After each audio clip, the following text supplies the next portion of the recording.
Oi!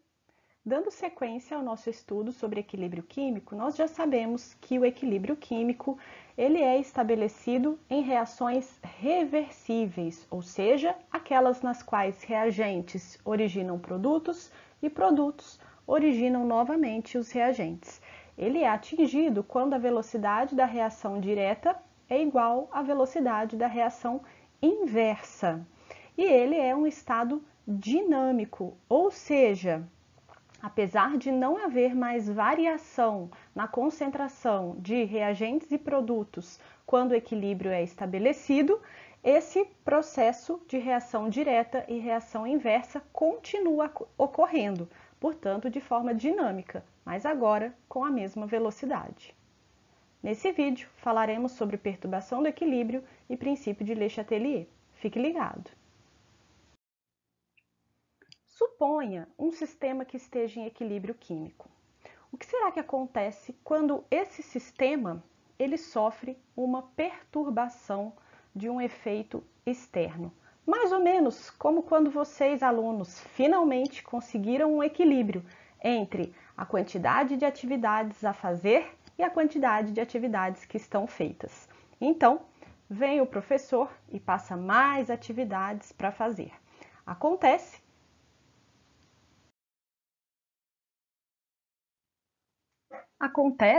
que haverá um desequilíbrio.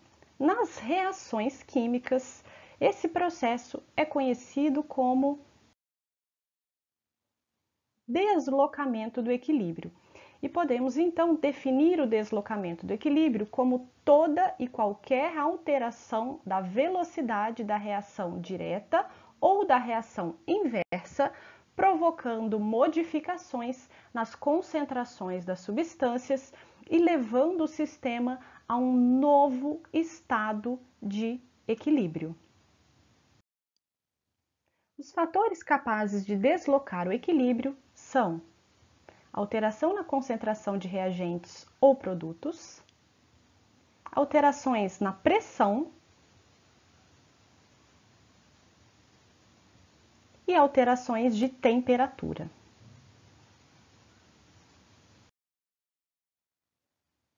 Portanto, se um desses fatores perturba o equilíbrio químico, o que acontece é que o sistema vai encontrar uma maneira de reestabelecer esse equilíbrio, como vocês, que provavelmente farão todas as atividades para reestabelecer o equilíbrio.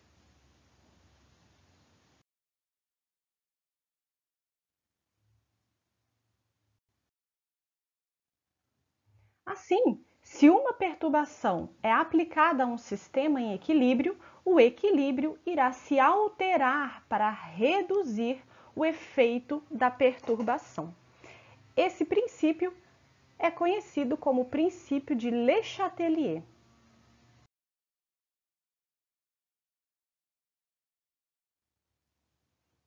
Considere, então, uma reação genérica, onde o reagente A combina-se com o reagente B para formar os produtos C e D.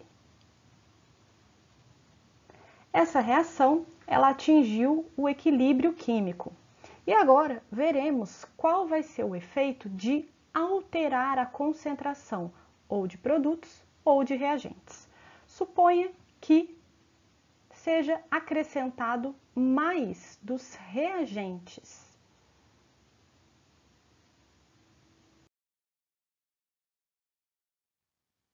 Haverá, portanto, um desequilíbrio no sistema causado por um excesso de reagentes. Qual é a maneira que o sistema encontra de minimizar essa perturbação causada pelo excesso de reagentes? É de consumir esses reagentes. E para consumir esses reagentes, a reação que deve se processar deve ser a reação direta, ou seja, dizemos que o equilíbrio será deslocado, então, para o lado dos produtos. Então, a gente pensa sempre o lado do deslocamento do equilíbrio é o lado que o sistema vai reagir. Então, para qual lado o sistema vai reagir? Aqui, portanto, para consumir os reagentes, a reação que consome reagentes é a reação direta. O equilíbrio desloca-se para a direita.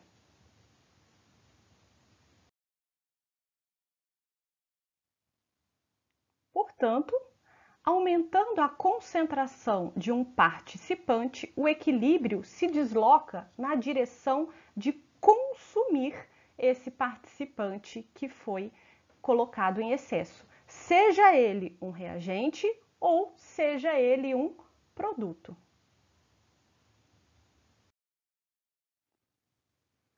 Suponhamos agora que se diminua a concentração de algum participante. Nesse caso, pensaremos o que acontece se a gente diminuir a concentração dos reagentes no momento do equilíbrio.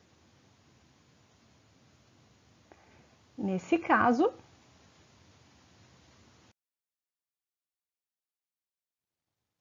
haverá novamente um desequilíbrio. E para reestabelecer esse equilíbrio, ou seja, para minimizar a retirada de um participante, o que deve ser feito? O equilíbrio vai se deslocar no sentido de produzir mais desse participante que foi retirado.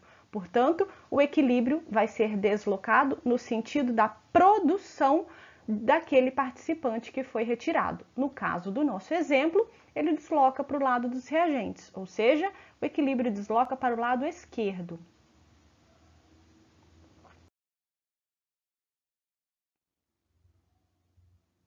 Assim, diminuindo a concentração de um participante, o equilíbrio se desloca na direção da sua formação. No efeito da pressão, é importante considerarmos que uma alteração da pressão, ela somente terá efeito num sistema que apresente substâncias no estado gasoso.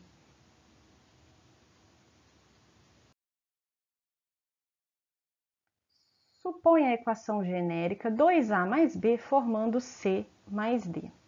O que será que acontece quando há um aumento da pressão? Sabemos que, quando houver um aumento da pressão, haverá um menor volume no sistema. Portanto, o equilíbrio será deslocado para o lado onde há menor número de mols de gás. No lado dos reagentes, temos 2 mais 1, 3 mols de gás no total. E no lado dos produtos, 1 mais 1, 2 mols de gás. É o que percebemos na figura, nos reagentes 3 e nos produtos 2.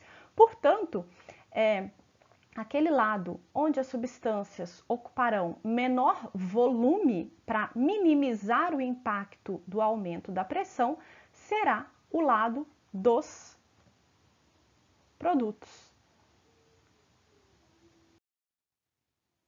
Da mesma forma, quando acontece uma diminuição da pressão, há um maior volume no sistema. Para minimizar esse efeito, há um deslocamento do equilíbrio para o lado onde há maior número de mols de gás. Nesse caso, já sabemos que temos 3 mols de gás nos reagentes e 2 mols de gás nos produtos. Portanto, aquele lado que vai minimizar o efeito da diminuição da pressão será o lado de maior volume gasoso, que aqui é o lado dos reagentes. Lembrando que em todos os casos, o equilíbrio irá sempre se alterar para reduzir o efeito da perturbação.